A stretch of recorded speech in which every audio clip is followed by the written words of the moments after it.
আমি যদি বেলেগ পথ এটা বাছি লওঁ তেতিয়াহ'লে কিন্তু আমাৰ বিপদ অনিবাৰ্য। ভূপেন হাজৰিকাই এটা গীত গাইছে, আমাৰ অৱস্থাটোৰ কথা উল্লেখ কৰি। গীতটো লিখিছে, কবিতাটো লিখিছে বেজবৰুৱাই। কি বুলি শুনিবচোন। প্ৰেম প্ৰেম বুলি জগতে ঘূৰিলো, ঘৰতে আছিলে প্ৰেম, ধনে ধনে কৰি ঢাপলি মেলিলো, হিয়াতে পৰম ধন হে গুৰু শংকৰ, গুৰু শংকৰ। অপ্ৰকৃত ধৰ্ম বিচাৰি কুচাৰি, বিদেশে বগালো দুখে, নিজৰে দেশৰে নিমল ধৰ্ম, নামঘৰৰ দুৱাৰ মুখে গুৰু শংকৰ, গুৰু শংকৰ। বেজবৰুৱাই কৈছে যে প্ৰেম প্ৰেম বুলি জগতত বিচাৰি ফুৰিলো, কিন্তু প্ৰেম ঘৰতে আছে। প্ৰকৃত ধৰ্ম বিচাৰি মই বিদেশে বিদেশে বগালো, কিন্তু জগতৰ ভিতৰতে নিৰ্মল ধৰ্ম নামঘৰৰ দুৱাৰ মুখত আছে, কিন্তু মই চিনি নাপালো। এইটোৱে হল আমাৰ অৱস্থা। এই অৱস্থাৰ পৰা আমি আমাক উলিয়াই আনিব লাগিব, আৰু উলিয়াই আনি আমি এই যাত্ৰা পথত আমি যাত্ৰী হবৰ কাৰণে যত্ন কৰিব লাগিব। বাপ বান্ধৱ আইসকল, মহাপুৰুষ শ্ৰীমন্ত শংকৰদেৱ গুৰুজনে আমাক যাবৰ কাৰণে এটা বৰ সুন্দৰ আলি নিৰ্মাণ কৰিলে। ৰাস্তা বিচাৰি আমি হাবাথুৰি খাব নালাগে। বাট হেৰুৱাই বুলি অসমীয়াত এটা আলিবাট মহাপুৰুষে নিৰ্মাণ কৰিলে। কিজানিবা বাট হেৰুৱাই কৰবাত সোমাই পৰে। এই বাটটোৰ নাম মহাপুৰুষ মাধৱদেৱে কৈছে হৰি ভক্তি ৰাজমাৰ্গ। এই বাটেৰে আমি যাব লাগিব। এই বাটটোৱে আমাৰ কাৰণে আটাইতকৈ নিৰাপদ, আটাইতকৈ বিশ্বাসযোগ্য, আটাইতকৈ নিষ্কণ্টক বাট। এই বাটতে ভকুতি আছে, এই বাটতে মুকুতি আছে, এই বাটতে আছে আমাৰ ভৱিষ্যত, এই বাটটোতে আছে আমাৰ সংস্কৃতিৰ, আমাৰ সভ্যতাৰ, আমাৰ আদৰ্শৰ ভৱিষ্যত। সেই বাটেৰে বাপ বান্ধৱসকল আমি যাত্ৰা কৰিব লাগিব।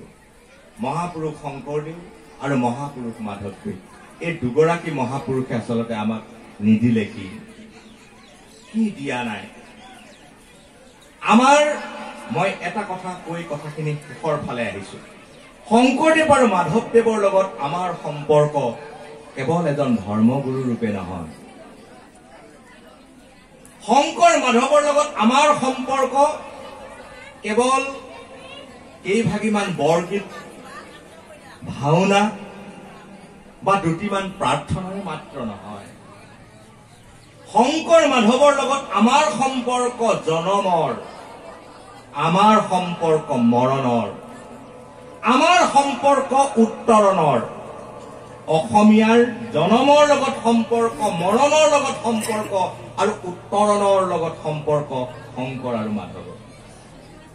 অসমীয়া পৰিয়ালত এটা যেতিয়া সন্তানৰ জন্ম হয়, তাৰ জন্ম অসুচ দূৰ নহয় শংকৰ মাধৱৰ কীৰ্তন দশমৰ বাণী যদি বাদ দিয়ে। পাৰিব নেকি? আপোনাৰ ঘৰলৈ যদি এটা নৱজাতকৰ জন্ম হয়, তাৰ সংস্কাৰ সম্ভৱ নেকি কীৰ্তন আৰু দশম নামঘোষাত একাষৰীয়া কৰিব? সম্ভৱ নে? আজি ৰাতিপুৱা আপোনালোকে নামগৃহত সোমাইছিল নে বাৰু? ঘৰত সোমালে নাই? ঘৰত নিশ্চয় সোমাইছে আপোনালোকে। ঈশ্বৰৰ লগত কাৰ ভাষাৰে কথা পাতি? গুৰুগৃহত সোমাই আপুনি কাৰ ভাষাৰে ভগৱানৰ লগত কথা পাতিলে? সেই ভাষা নামঘোষাৰ ভাষা। নামঘোষাক আপুনি একাষৰীয়া কৰি দিয়ক, ভগৱানৰ লগত কথা পাতিবলৈ আপোনাৰ একো ভাষা নাথাকিব। আপোনাক কিবা লাগে নামঘোষাৰ পৰা ক'ব লাগে, নালাগে নামঘোষাৰ পৰা, নমস্কাৰ কৰিব লাগে নামঘোষাৰ পৰা, শৰণ ল'ব লাগে নামঘোষাৰ পৰা, ভজন ল'ব লাগে নামঘোষাৰ পৰা, উপদেশ দিব লাগে নামঘোষাৰ পৰা, হয়নে? নিন্দা কৰিব লাগে নামঘোষা, আত্মনিন্দা লাগে নামঘোষা, সকলো নামঘোষা। ভগৱানৰ লগত কথা পতাৰ ভাষাই নাইকিয়া হৈ যায়। শংকৰ আৰু মাধৱক আমি একাষৰীয়া কৰিলো। আমাৰ জনমৰ লগত, আমাৰ মৰণৰ লগত, আমাৰ অস্তিত্বৰ লগত শংকৰ মাধৱৰ অৱদান নিহিত হৈ আছে। বাপ বান্ধৱ আইসকল, আটাইতকৈ আমি এটা গুৰুত্ব দিব লাগে আমাৰ বংশধৰ সকলৰ মনৰ কোঠালিৰ মাজলৈ মহাপুৰুষৰ এই প্ৰেৰণা ভৰা কথাবোৰ লৈ যাবৰ কাৰণে। আপোনাৰ ভৱিষ্যত আপোনাৰ ঘৰৰ, আপোনাৰ বেংক বেলেঞ্চখিনি নহয়। আপোনাৰ ভৱিষ্যত আপুনি কিনি ৰখা মাটিখিনি নহয়। আপোনাৰ ভৱিষ্যত আপুনি গোটোৱা স্বৰ্ণ অলংকাৰখিনি নহয়। আপোনাৰ ভৱিষ্যত আপোনাৰ প্ৰজন্মৰ চৰিত্ৰ। আপোনাৰ ভৱিষ্যত আপোনাৰ প্ৰজন্মক আপুনি দি যোৱা মূল্যবোধ, এয়াই কিন্তু আপোনাৰ ভৱিষ্যত। মহাপুৰুষ শ্ৰীমন্ত শংকৰদেৱৰ, মাধৱদেৱৰ বাণীৰে, আদৰ্শৰে, প্ৰেৰণাৰে ভাবিকালৰ প্ৰজন্মক আমি যদি উদ্বুদ্ধ কৰিব নোৱাৰো, তেতিয়াহ'লে যাত্ৰা কিন্তু কৰবাত থমকি ৰব। আমি তেওঁলোকক, উঠি অহা প্ৰজন্মক, ভোগবাদ আৰু বস্তুবাদৰ এটা বৰ ধুনীয়া এখন পৃথিৱী আছে এতিয়া, সেই পৃথিৱীখনে আমাৰ ভাবিকালৰ প্ৰজন্মক এনেকে চিলনীয়ে থপিয়াই নিয়াৰ দৰে আমাক কিন্তু তালৈকে লৈ গৈছে। সেই সময়ত আপুনি ৰক্ষা পাবৰ কাৰণে, তাৰ পৰা আপুনি আপোনাৰ প্ৰজন্মটোক বচাবৰ কাৰণে উপায় এটাই আছে। সেই উপায়টোৱে হ'ল শংকৰ মাধৱৰ সৃষ্টিৰ কাষলৈ, শংকৰ মাধৱৰ চিন্তাৰ কাষলৈ, শংকৰ মাধৱৰ বাণীৰ কাষলৈ, শংকৰ মাধৱৰ আদৰ্শৰ কাষলৈ তেওঁলোকক লৈ যাব লাগিব আৰু তেওঁলোকক তাৰ লগত পৰিচয় কৰাই দিব লাগিব। কিন্তু এই কামটো কৰোঁতে আমাক এটা আধুনিক মন লাগিব, আমাক এটা যুগাগ্ৰগামী, আমাক এটা চিন্তা লাগিব। নতুন পৃথিৱীৰ নতুন নতুন চিন্তাৰ লগত আমাক কিছু পৰিমাণে পৰিচয় লাগিব। আমাৰ বহু ডেকা বন্ধুৱে কয় যে ধৰ্ম আমাৰ কাৰণে নহয়, এইটো বয়স হোৱা নাই ধৰ্ম কৰিবৰ কাৰণে। যে তেওঁলোকক আমি বুজাব লাগিব ধৰ্মৰ প্ৰকৃত সংজ্ঞা। তেওঁলোকে যাক ধৰ্ম বুলিছে আচলতে সেয়া ধৰ্ম নহয়। যিবোৰ ৰীতি নীতিক তেওঁলোকে ধৰ্ম বুলি ভাবি ধৰ্মৰ প্ৰতি তেওঁলোক বীতশ্ৰদ্ধ হৈছে, আচলতে সেইবোৰ ধৰ্মই নহয়। ধৰ্মৰ আচল সংজ্ঞা তেওঁলোকক আমি বুজাই দিব লাগিব। ধৰ্মৰ আচল চৰিত্ৰ, ধৰ্মৰ আচল লক্ষণৰ ওচৰলৈ তেওঁলোকক আমি লৈ যাব লাগিব, বুজাব লাগিব। তেতিয়াহে এই প্ৰজন্মক আমি ভবা ধৰণেৰে নিৰ্মাণ কৰিব পাৰিম। আৰু তাৰ কাৰণে আমি আটাইয়ে মিলিতভাৱে কৰিবলগীয়া এটা কৰ্মৰ কথা মই ক'ব খুজিছো, সেইটোৱে হ'ল শংকৰদেৱ চৰ্চা। মই এইবছৰ যিমান বক্তৃতা দিছো, দুটা শব্দ মই উল্লেখ কৰিছো। এটা হ'ল শ্ৰদ্ধা আৰু আনটো চৰ্চা। আমাৰ সমাজত দুটা দলত মানুহ আছে, এচামৰ শ্ৰদ্ধা আছে কিন্তু চৰ্চা নাই, এচামৰ চৰ্চা আছে কিন্তু শ্ৰদ্ধা নাই।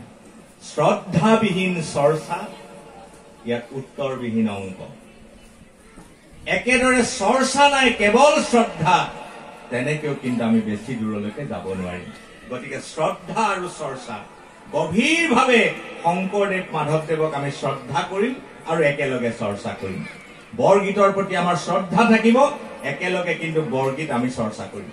কীৰ্তন দশমৰ প্ৰতি আমাৰ শ্ৰদ্ধা থাকিব, একেলগে কিন্তু কীৰ্তন দশম আমি পঢ়িম। এই বোধ, এই সংকল্পৰে আমি আগবাঢ়ি গলে আমাৰ সমাজ সুন্দৰ হ'ব, জাতি সুন্দৰ হ'ব, আমাৰ ভৱিষ্যত প্ৰজন্ম আমাৰ সুন্দৰ হ'ব। গতিকে বাপ বান্ধৱ আইসকল, মই আৰু দীঘলীয়াকৈ ক'ব নোখোজো। মই এইখিনি কথাকে আপোনালোকক নিবেদন কৰিলো আৰু আশা কৰিম ধনশিৰি জিলাই যি চিন্তালৈ এই অধিৱেশন পাতিছে, সেই অধিৱেশন সফল হ'ব। অধিৱেশনৰ মূল কামটোৱে হ'ল এৰি অহা বছৰৰ পৰ্যালোচনা আৰু নতুন বছৰৰ সংকল্প নহয়। যোৱা বছৰত আমি যিখিনি কাম কৰিলো তাৰ সফলতা বিফলতাৰ মূল্যায়ন, আৰু যিখিনি কাম আমাৰ আধাৰুৱা হ'ল, নতুনকে কৰিব লগা আছে, সেইখিনি কৰিবৰ কাৰণে এটা দৃঢ় সংকল্প, সেইটোৱে অধিৱেশনৰ মূল কাম। গতিকে যিখিনি হৈ গ'ল সেইখিনি হ'ল, যিখিনি বাকী আছে সেইখিনি আপোনাভাৱে কৰিবৰ কাৰণে নিশ্চয় আজিৰ অধিৱেশনতে সংকল্প ল'ব, তাকে মই আহ্বান জনালো। আটাইয়ে যোৰহাটলৈকে আহিব, তাতে লগ পাম। যাবনে নাই? যাবনে নাই? নাই, কওঁতা নাই, ভাবি আছে। আহিব, আহিব যোৰহাটলৈ।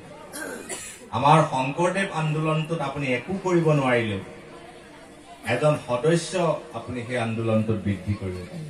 আহিব তাত। গতিকে আটাইকে অধিৱেশনত লগ পাম, আহিব, আপোনালোকক সেৱা জনালো আৰু আপোনাসৱৰ